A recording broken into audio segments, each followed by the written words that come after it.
Good evening, everyone. Welcome to this webinar hosted by the Department of Social Work and the University of Melbourne Social Work Alumni Association. My name's Janet Farrow. I chair the University of Melbourne Social Work Alumni Association, and we're delighted to be hosting this lecture, which, as you all know, having registered for it, is the migration experience of the South Sudanese community, sport and employment as pathways to belonging, given by Dr. William Abur. Before we begin that lecture, I'd like to acknowledge country.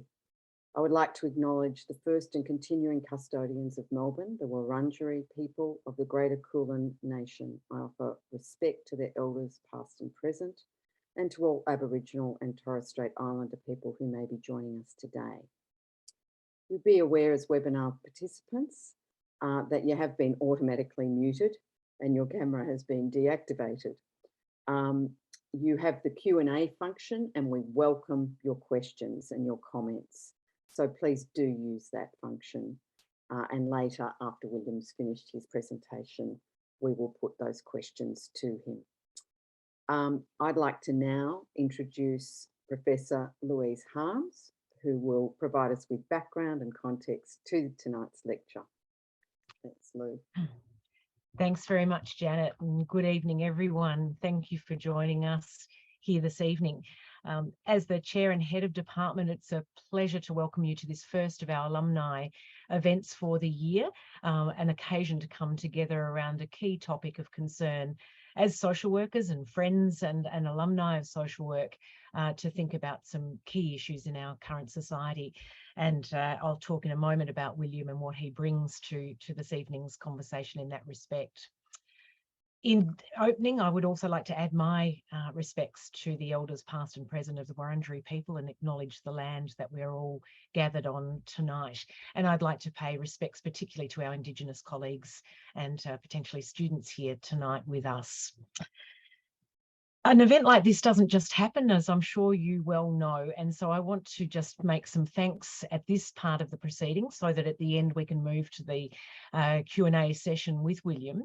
And I'd like to first start by thanking Janet Farrow, who's a tireless president of our Alumni Association, and has really been the driving force behind so many events of last year with our 80th, but also in getting these conversations up for 2022.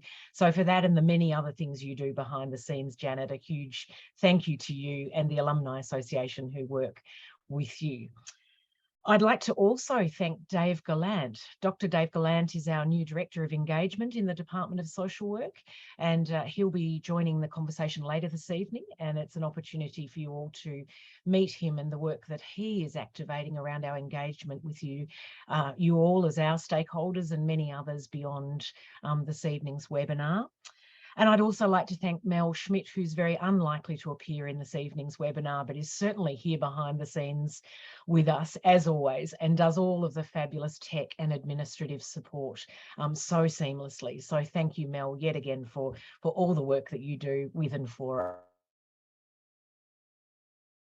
us, and also to us this evening, but is an intern with us over the next few months to work particularly with Dave Gallant around our engagement agenda. And Jane's been pivotal in this evening's event, along with our other engagement staff, Kate Stevenson and Susie Irons. So thank you to all the team that have made this evening happen. But also primarily now to thank and introduce William to you all if you haven't already met him. And William joined our Department of Social Work as a lecturer last year, and we were delighted to welcome him onto the team for the strength of both his practice experience but also his academic experience, which you will hear about in this evening's talk.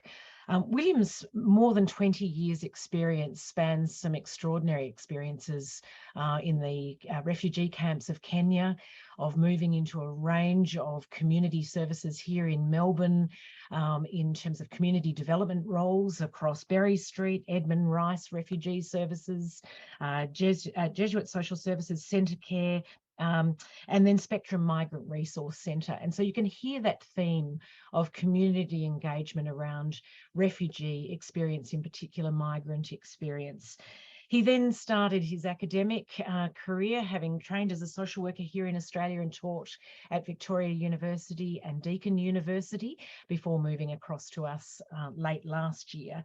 And through his PhD interests, his teaching and his practice interests, I think we hear the extraordinary strength of his focus on innovative social work practice methodologies.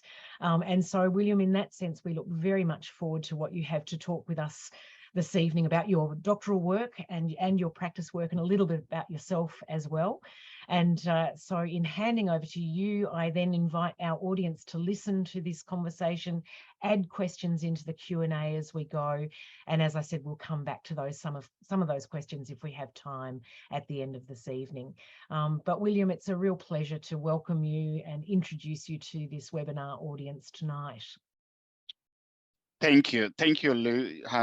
Thank you, Lee, for the introduction, and thank you, Janet and the team. David, without you, and Mel, without you, we would have not reached here. I really appreciate that, the support that you give, you provide to me behind this. Now, throughout my presentation, so you will be hearing participation in sport and participation in employment, and of course, settlement experience of the newly arrived communities such as the South Sudanese. Before that, I wanted to acknowledge the country and pay my respect to the custodian of this land, and especially the Wurundjeri people whom I'm currently sitting in their land. I wanted to pay my respect to their elders, past, present, and future generation, and to any member from Aboriginal and Torres Strait Islanders background in this forum. I wanted to give my special respect, and to my colleagues who are the staff members from our First Nations background who are here in this forum. I wanted to give you my special respect in this regard. Now, I will run through this presentation a bit about the journey of my research. Why do I choose migration and settlement? And of course, what was the problem that was identified in terms of research, and what is the research framework and methodology that I have used? And what are the settlement issues when we hear about settlement? What are they? And then maybe I talk about the finding, and of course, few messages that I prepare that I call them the take-home message for us as a social workers or practitioners in the field. We can be able to go and reflect on, and then we have questions and of course discussions as we go. So a bit about my the research journey. As I was working as a social worker, working in the field and working with refugees and migrants, and especially families and young people. So I hear a lot of their stories that are overwhelming, complex stories about settlement challenges, about what they were not expecting or what they were expecting. And then as any social worker that is working with a complex group or migrants, you would hear all these settlement issues and people are struggling. So for my case, I engage with both young people and families, and I hear some of the things such as isolation, confusion, frustration, vulnerability, psychological torturing, and that brings the question for some, especially the parent or the individual that were having a different expectation coming and say, did I make a right decisions for me? I thought I was going to the paradise. And when I landed in Melbourne airport, so the first thing that I saw, I thought that, yes, this is a paradise. So I'm in a different world. So, and my honeymoon finished within 3 months or, 4 months. And then now I'm left alone. So how would I navigate the system? Where do I need to start if I don't have employment? how would I attend all these appointments, whether it is a medical appointment that you need to do follow up with the family or yourself. So how would I do this? So all these little things cause a lot of frustrations with those individuals and families as well. And then, so for my case, I thought, all right, what would be the solution then? What need to be done to help to make things easy for this group? And then I realized that if young people are engaged in sport, if they are supported, and I work with a group of young people that were, we help them to participate in sport. So we realize that yes, engagement is in sport bring a difference, different perspective, different avenues or opportunities for someone to be able to say, yes, I belong to this society. It's the same with employment. So the employment, if somebody is employed, and the good example is me who is interacting in these forums. So if you are employed, you have opportunity of feeling that you belong to this society, you are part of this society, and you are engaging and you are contributing into a society as a good citizens. But if you are not, you feel like, how am I look like? What contribution do I need to make if I'm really struggling to get employment, or to, I'm looking for employment but I'm not getting it. So unemployment was one of the themes that I heard a lot from both adult and also young people or youth in this regard. Lack of engagement, as I said, um, led to many young people forming their own small community at the park. And that community is when they are not part of their families, they are not part of their communities, if you like, they are not part of the school or the mainstream. And then they tend to be like, okay, we get that at the park and we spend a bit of time there, and we can, we can drink, we can do whatever. And then some antisocial behaviors emerge, and also, they become like, okay, they need to be monitored, and the police become, and they see the police as great enemies to them, and they see their own families as well as great enemies to them and their own community, because anybody that can go there and bother them, then it become like you are against us, you are against our will. And that's what I hear that a lot from young people, and I also hear a lot from the parent that I have no capacity to be able to support this young person to engage in sport, because the sport is quite expensive. So I need to be able to pay the registration. I need to be able to drive this young person to different venue for young person to play. So those are the themes that emerge through my engagement and my engagement with community, and I use this case study with the South Sudanese community. Now, my background, I work with different community groups, especially migrants. So I work with people that come from Afghanistan, the asylum seekers group. I work with people that come from other part of the world in my role or as a social worker. So I hear all these things coming across, different groups that are coming to be to settle here in Melbourne or in Australia. Now, it's one thing that I wanted to illustrate. When young people become disengaged, it is hard for the families to be able to manage them. And we do see what is happening in Melbourne in the last few years, where there are a group of young people that are involved in, if you use the polite word, you could say antisocial behaviors. But if you use, there are serious issues such as young people. And when I say young people, when I use young people here, I'm talking about youth. So I'm not talking about the primary school kids.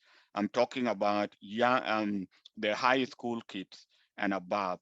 So those are the kids that we normally hear some of their cases, either doing things such as hijacking the cars, stealing, and all those kind of stories that we normally had. So what framework did I use for my research, and what methodology did I use? What are the methods that I use?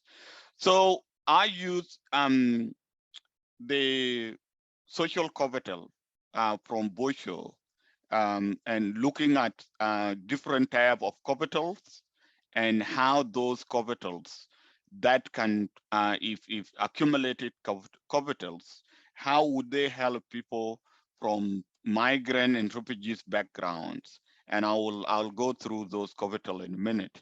But I also use the MIC method. So I use the qualitative and quantitative method where I conduct the survey, and I also did the interview after survey. So the 20 people were interviewed to give their own narrative about settlements and about participation in or engagement in employment, and participation in sport in case of young people. And of course, sport is not only it's not about being a best player. Anyone can just engage in sport now for the benefit of well-being. So and I use the term sport loosely to cover all areas that all areas of our sport. But I will talk specifically for the benefit of social workers who are in the forum, who are working with families and also young people. So we will narrow it into some of the sport activities that you need to be able, whether you make referral or support the young person to go to participate in those sport program. So one of the capital that I look at is economic capital and social capital, psychological capital, and of course physical capital that come out from sport. So if you accumulate this all these capital, then you are more likely to be able to overcome some of the challenges, as we said, some of the settlement challenges that emerge, because your capital will assist you to be able to navigate the system. And what are the common settlement challenges that normally emerge? So when somebody arrives in the country, and especially the big family, you are accommodate for a couple of months with the accommodation that is for fair by either the government or agency that has been contracted by the government, or the family friends that are supporting you, so you can be accommodated and in accommodation that maybe is for time being, and then you are asked to prepare yourself now to move into a suitable accommodation.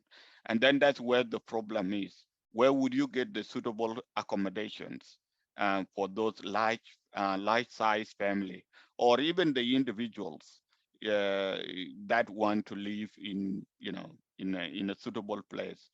Then it becomes the issue of enrolling children at a school. For those families that came from the system is very much different. You enroll your child at a school and you say, I wash my hand. The responsibility now is for the school. Anything that can happen at the school, I don't need to be called. I don't need to be involved as a parent. So I drop my child in the morning and I expect everything to be done by the school. I'm not part. I don't need to be called, or I don't need to be involved on a small thing that happened at the backyard. Whether the child respond to some of the behavioral issues that happen at the school backyard. So why the school need to call me? Why would I be involved in such a thing? So the school need to be able to sort them out. Finding employment, very hard. How would I find the employment when I don't have enough experience? When when the system or when we say, yes, some of the work experience and qualification from overseas are not suitable here. So what do I need to do when such things are not relevant here, even though I have some of the skill that I would bring? So those are the common things that, and of course, young people become disengaged. Those are the common things that emerge when are the settlement issues. And language problem, yes, it's a bigger thing. If you don't have, a better way of comprehending the language, it is hard for you to navigate the system and for you to be able to understand how the system work. And that include, hospital, school, as I said. So some of the reason why some of the parents say, don't call me, is because they don't understand. It's hard for them to, to sit in the meeting and to be able to understand what is being discussed or what the school is expecting them to do. So, and then we do have some of the things that emerge, such as racisms, discriminations, the subtle thing that happen at the school backyard, or sometime at the workplace, or even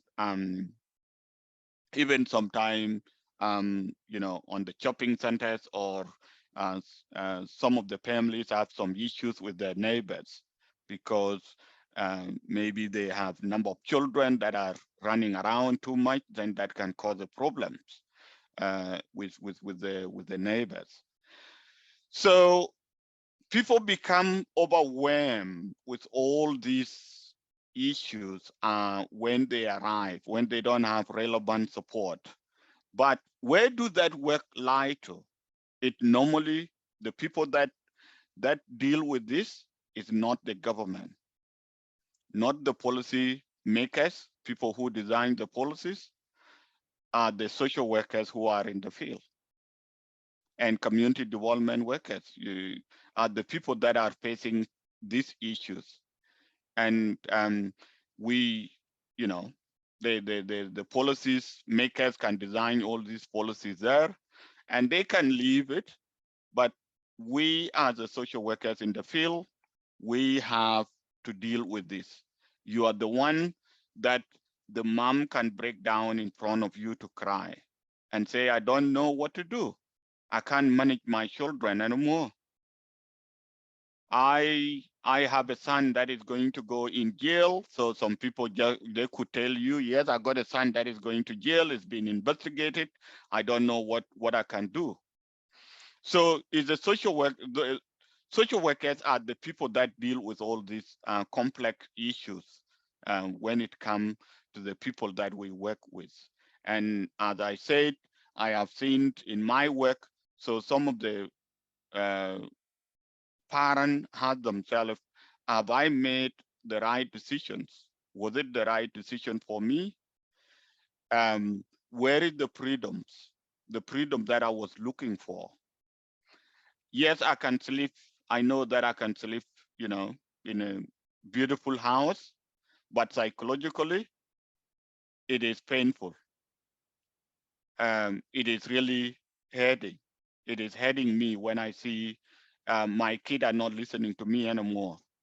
I become, where is my role? I'm not responsible for them anymore. They can do whatever they want. They can refuse not to go to school. I don't understand what they do at the school. And when I go there, when I don't get the clear information, what is happening with this kid. These are the true stories that I hear from the parent, and especially with mom. Sadly, though, and I'm going to say this in a respectful way, respecting the community. I have seen in South Sudanese community and also other African community groups such as Somalian and Ethiopians and Eritreans. I have seen male figures who came with their families they wash their hand when things become tough, especially with children. So they wash their hand and said, I can't do anything. That's the sad part of it. And some of them, they grab their back and they said, well, I better just go back. Doesn't matter. And now 4 moms are the one to deal with the number of kids, with the challenges that what is being exposed by the youth, youth age, or thing that being exposed by the young people. So that is very much challenging for the for the mothers, and I can put my hat down for them. For some of them are doing brilliant work, some of them are really struggling. They need a bit of support. So where do the participation in employment and sport come? Yes, as I said, when you engage in those areas, in employment and in sport, you would build your social capital. And that social capital can connect you to some of the things such as economic, because even in the sport area, if you take your kid in sport, you build a relationship with the other parent, with the other community there. And you may end up getting a job because you may have a chat and say, look, we just came, few months ago, few years ago, whatever, I'm still looking for a job. And you would find somebody saying, oh, now give me your number. I know where I will get back to you. And this is a generous part of us in Australia. So you would find somebody saying, oh, just let me take your number, leave it with me, I will get back to you. And I have seen people doing a brilliant job like that. I have seen it, and that is through the connection. And those families or individuals are supported through the social network or social capital that they have got.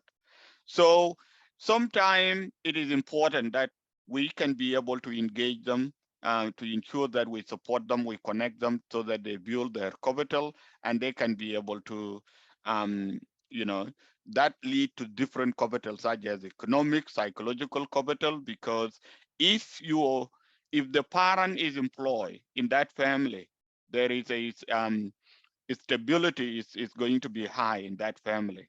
So even though the issues will still be emerging, yes, they can be able to address some of the things. And those are the families that maybe they can be able to continue to support their children in sport and to support them at the school. Um, and that come out from, those support that they get. Um, One of the area that which is not relevant in this case is, yes, is a physical capital, but it is relevant in, when it comes to some of us who wanted to be able to go for, for work or to get some well-being thing. Yes, young people gain that, and parents see their young people, they are like, wow, I can't believe it, that's you. I can't believe it, this kid. So those are the things that came out from those participation. Now, as I said, the benefit is huge. Benefit of those capital, it is very high. It can lead to the other capital. So social capital can lead to economic capital, and it can lead to the psychological capital, and financial capital or cultural capital. So it is a huge thing that we can be able to, as social workers or practitioners in the field or researchers, we can be able to think about this, the accumulative capital. How do we support people to have those high level of capital that can support them, that can help them to be able to navigate and settle better in the society and contribute in a society as we expect them. So I have collect some of the relevant information in my research, and I put them in the book, and I name it, I call it New Life with Opportunities and Challenges. So now why would I put this? And this is the work that I wanted to do for the next generation. And I wanted to trace this to the social workers who and community development or practitioners in the community. It is important to discuss it with the family or individual. Yes, there are opportunities that can change your life, that you will have a different life compared to where you come, but you also need to know that there are challenges. So you need to be able to prepare yourself so that you can be able to overcome any emerging challenges that could come. So that was the reason I prepared this textbook or this book for the community to be able to have a look and say, well, what are the things that I need to pay attention? And how would I prepare myself to deal with those challenges if there is a challenge that can emerge? And challenges are not that far. It could be your own children that the kid that grow up here, they can give you a hard time. You need to be able to prepare yourself for that. It could be you are struggling to get employment and you need to be able to prepare yourself for that and to be able to navigate those are unforeseen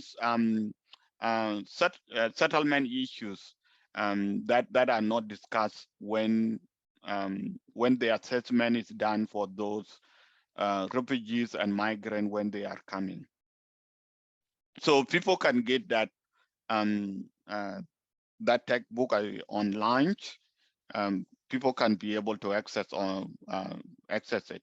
Now, I managed to interview young people and said, what is good for sport? And then they say, when I go for a sport, I enjoy my time. I feel I'm part of the community. I forget some of the things that I normally struggle with. And it is good for my mental health. It's good for my well-being. So I engage in sport because it is good. And those are young people that were participating in sport and they pull out from other young people that were not engaged in sport. And they say sport really assists me to integrate and settle better in Australia. And I will show you some of the people that I know that the sport has helped them to settle to integrate into the mainstream society in Melbourne. In So if you look at this this picture here, you could see Akech is a South Sudanese young girl or young woman, but her level of connections is so far compared to the other her other peer group in the community. So she already emerged to the higher level that now she's a big role model. Many young girls are following her, are watching, and they are aiming to get there. And I hope the women sport or girl sport. I hope that the government will be able to put more resources or whatever support that need to be put. And of course, the researchers need to pay attention to this so that the policymakers can be able to say, yes, we can be able to do this for our young people, our generation. Now, if you look at this picture here, there are two South Sudanese boys that are well known, Majak Daw, who grow up in Melbourne, and his connection, his level of engagement, things that he do in the community are far more compared to some of his mate in the community, and this is because of the sport, and that's what the sport gave him. And with the same thing with Alier, who played for Sydney Swan. I think I don't know whether he moved now. So that's another big thing. This picture here, those group of young people that you can see there, I used to work with them. Some of them went to America, they play a basketball. Some of them went to America, some of them become a great leader. They become a good role model. And the coach was a South Sudanese guy who is now been taken by, I think he went back recently because they are building the sport there, so he's doing another project there. So he has done a great work building these young people through a sport. So sport helps these young people to build social skill, build their self confidence and self-esteem, develop attitude, and that is where my area is. Yeah, the attitude, positive attitude. It is okay if you don't win. It is okay if you win. You can be able to deal with that.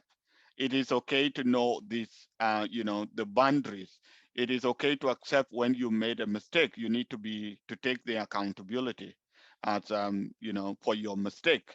Well, and that is something that the other young people may not get if they spend their time, in their small community. And I say this with the respect. I wanted to say, with the respect and not to put them down.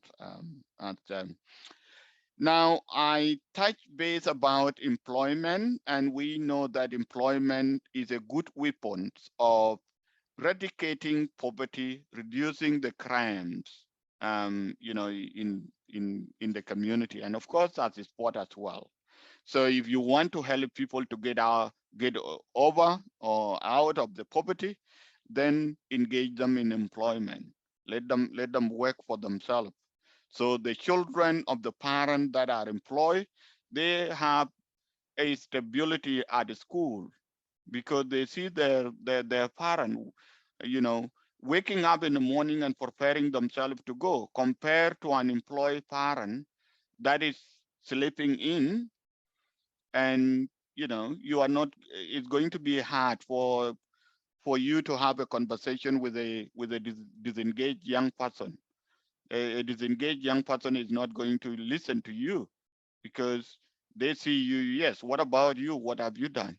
And these are the true response, unfortunately, in the community. But if they know that you prepare yourself in the morning, leaving and say, go to school, I'm going to work, this is the outcome. Yes, you go to school, get your education and go to the workforce. And then you participate, you contribute in the society. Then there is no room for those young people. They will be like, oh yes, that is the expectation. That's what I need to do. So where do the concept of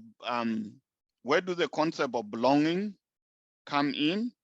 As I discussed already, again, we need to be aware that seeking and granting the sense of belonging is a very tough. It's also a tough task. It's a tough task for the person that is seeking. It is also a tough task for the person who is giving. So for the person who is giving, who is supporting the person to say, I want you to, yes, to feel you belong to this community, you engage with this, I introduce you to so-and-so, I want you to connect with the like-minded people. These are the people that you can approach. If I'm not here, they can be able to talk to you. That is a big job. And of course, as somebody who is seeking, it is also a scary job for you because you don't know what is going to come, what is going to come out when you go there. So there is that fear that go. So the point that I want to make here, there are opportunities that we can support these young people and their families to go through the sport or through employment, but we also need to work with the sporting club. We need to work with the leaders in the field. And those leaders are the ones that can make huge difference.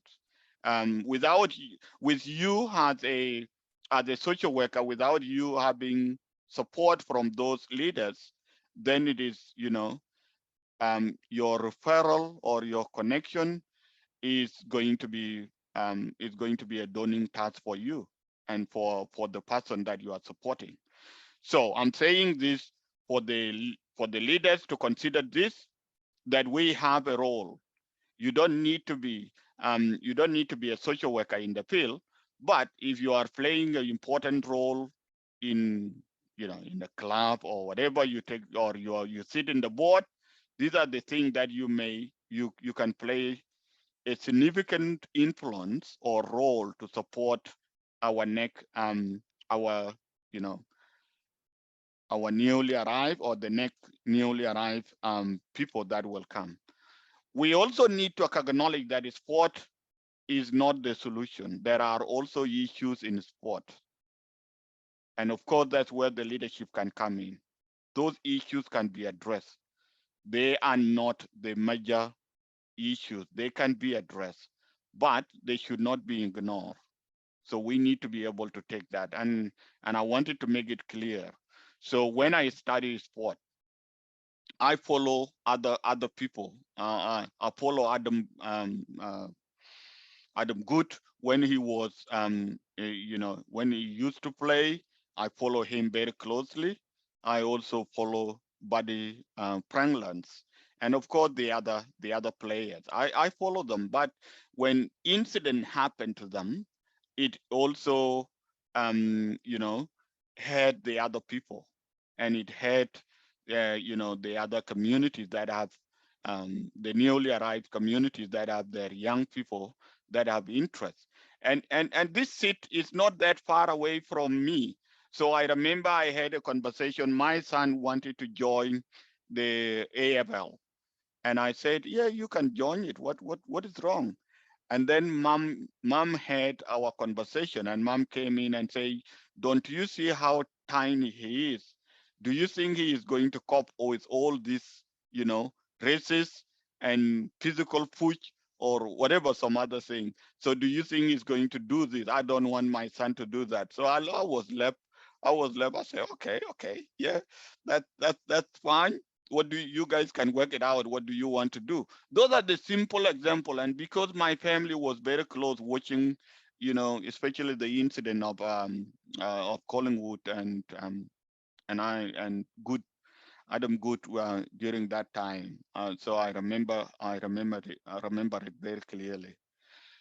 So this slide here is to show just some of the distribution of response, and I highlight those in red. How high it was when the question was asked. Sport assists me to connect with many people and improve my integration into the widened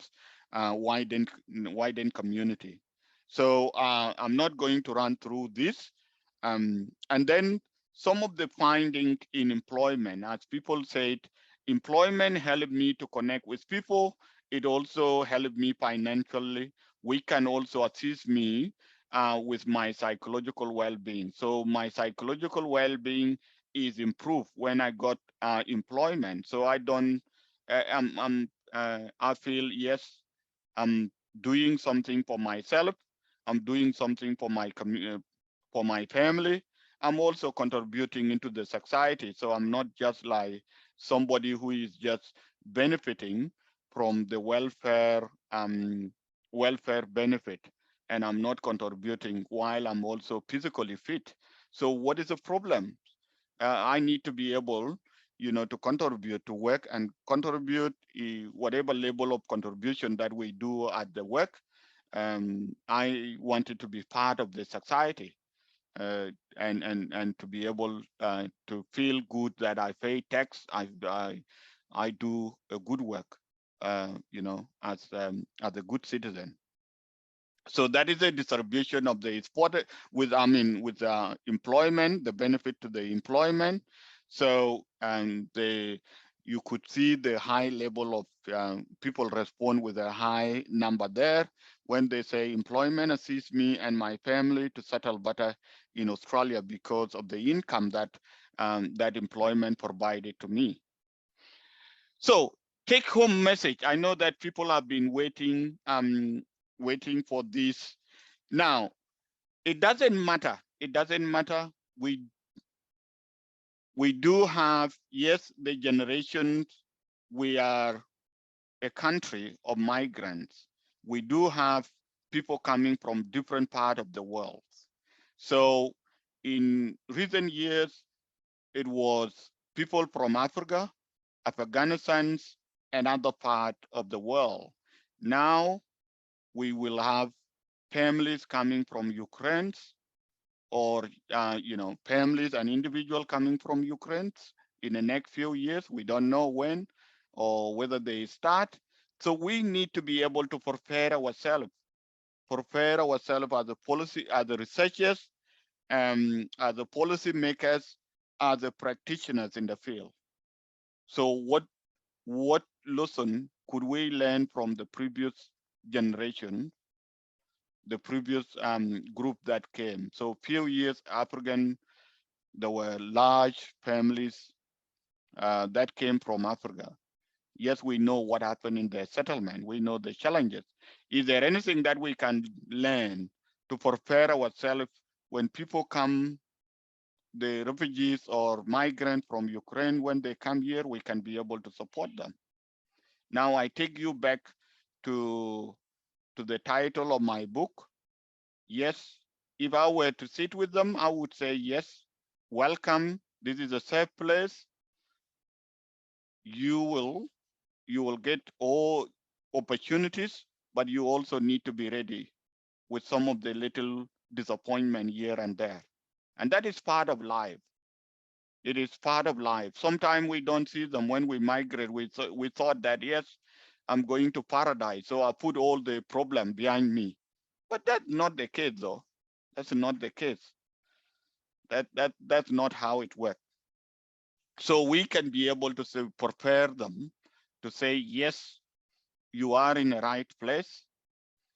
There are opportunities for you to be able to thrive, but you also need to be ready with whatever challenges that can come. And those challenges is I think, in my opinions, it is not just, those challenges are everywhere in any society. They are everywhere, and they are part of life. So you would find somebody that can disappoint you. You would find someone that can really be a lovely person supporting you in any society. So my message that I want people to be able to reflect on are the lesson that we can learn from here to prepare ourselves for the next generations, for the next group that are coming. And of course, for those who are still struggling here, how can we support them when we have a conversation with them? So what level of support can we provide? So with that note, I wanted to say thank you for your listening. Thank you for your participation, choosing these forums. Now I wanted to hand it back to Lou and David. Great. William, and we hope you will stay online with us by not turning on mute. And Dave, you might want to join us also by not being on mute so that you're also on screen.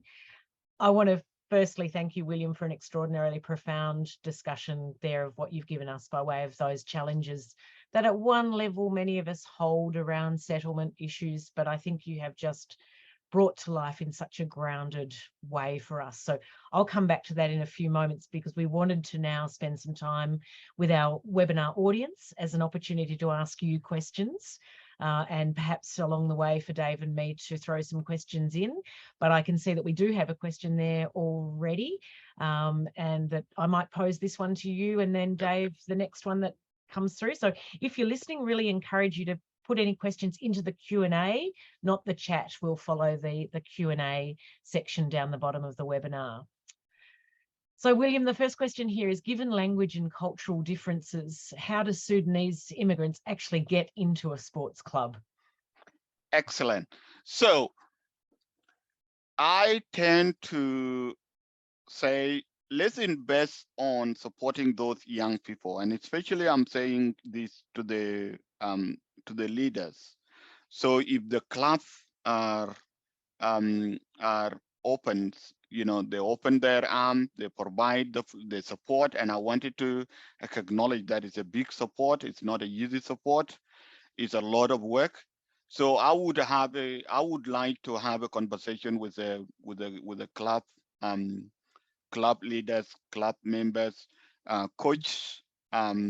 Once they support the young person or young people, they would find their grounds. And of course, you can support the parent, but let's invest on young people. Fantastic, Will. A really interesting conversation. I might just wait for a few more questions to come through, and I might just pose one for you if that's okay.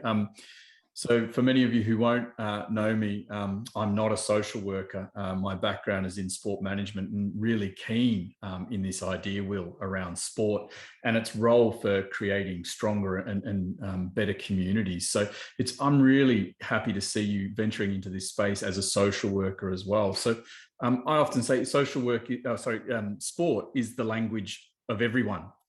And some of you may disagree out there, but it's something that crosses over many cultures and many communities. And so I think what you're talking about is a place for people to go is wonderful. But I'm interested in, you showed us some elite athletes. And so, that's, you can't be what you can't see. I'm wondering as well, in terms of the grassroots, what do you see grassroots initiatives can be doing to drawing in communities that are newly arrived to support them? Because at the moment we could say the onus is on newly arrived people to come to our sporting clubs, but what can we do to really open up our clubs more? Thank you, David. Thank you. So what we can do, the local community clubs have an important role to play. And I spend most of my weekend, especially Saturday, in the sports stadium in Werribee, because I have young people that are engaged in sport, and I can see the level, the level of support that they need, and the level of benefit that could come out from that. And I see some of the team that are not supported well by either the coach or the team manager. I see things falling out a little bit, or a little bit of disappointment here and there. And I see some of the people that are doing great job in terms of welcoming the new members and supporting those new members. They could be just little as they just start, and it make a lot of difference, a huge difference. I have watched some of the kids, that were the mom and dad hold their hand taking there for the last few years, and how they are enjoying themselves now. So people who are in a high level of a sport, yes, in a policy making, I think we need to champions to support the grassroots club, whether through training or through the research work that we can do, and share it with them, so that we can prepare them and empower them to be able to welcome, to work with those vulnerable young people with their families. And that's where it needs to start. And Will, just something coming off the questions here around what sporting clubs can be doing, but the covering of costs. Cost is becoming a real big issue in community grassroots sports. And so creating a divide almost, I think, for communities accessing and what you're talking about, communities who are in real need and interest in this space, but might be actually being left out. Are you hearing that and seeing anything around the cost issues and barriers? It is an issue. It is something that is backing up young people that have interest in sport, and the parent, because the parent are not able to, to manage that, to pay for that cost. So it's an issue that has been common issue in ground, and I think we need to be able to think about it. What is the best way that we can be able to support either, the local club, and also, the community services, if they can be able. I know that social workers work with young people, and if they can be like, okay, I can sponsor you, the organization can pay for your sport registrations, that can make huge difference. So it is an issue that maybe I would prefer the people, with a high level of engagement in sport, and especially with the government or policymakers. I think it's something that needs to be raised in a higher level, so that we talk about communities, and that is what it is. So we need to be able to do something in that area. Sport is a bigger thing now, a bigger thing that united the communities, that bring the community together. And the good example, when this year, was it this year when Buddy, score his 1,000 whatever goal. What a lovely thing, even though it was scary. It was so, yes, but what a lovely thing to see the community like that. The community celebrating like that. Yeah. Absolutely. I think that's a brilliant moment to catch to end this evening's conversation on, William. I know there are a lot of questions there. We've got 9 or 10 questions appearing there in the Q&A section. I'm going to commit Dave and William to perhaps doing a podcast to respond to those questions as an after commentary to this, because I think so many of those questions would take us an hour to unpack meaningfully. I'm not suggesting that for the podcast, but I think that's a great way of keeping the conversation alive. And I think what tonight demonstrates for me, William, and these comments here and the questions, is the thinking that you've sparked in this space, and the importance for us as social workers who may not always attend to the physical capitals in the sporting world as much as we should, to really think about the whole repertoire of practice that is there for social workers in the settlement space.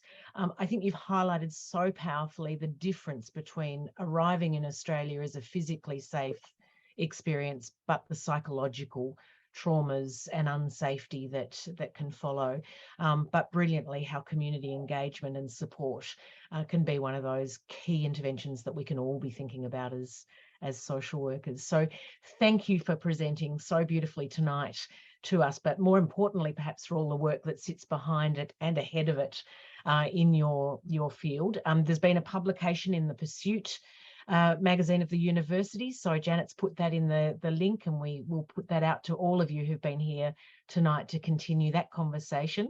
But thank you so much, William.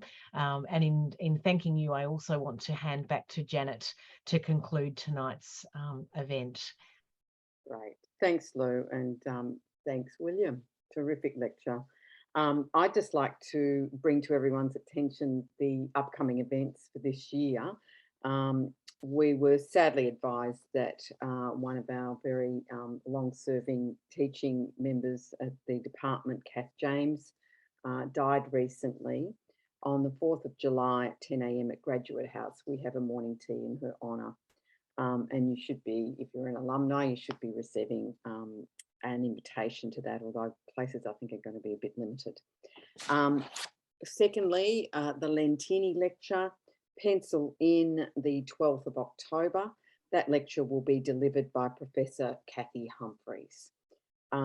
We are also in the process of planning a webinar which will be around the theme of disability. Bit of work to do there, but we're hoping to really sync that in with what will be an upcoming announcement about from the federal government about a review of the NDIS. And we'll be asking for quite a lot of input from people in the field around that webinar.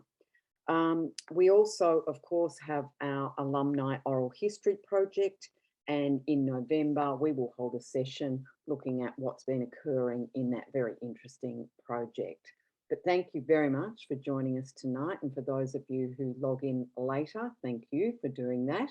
And we look forward to seeing you at our next event. Thank you very much. Bye.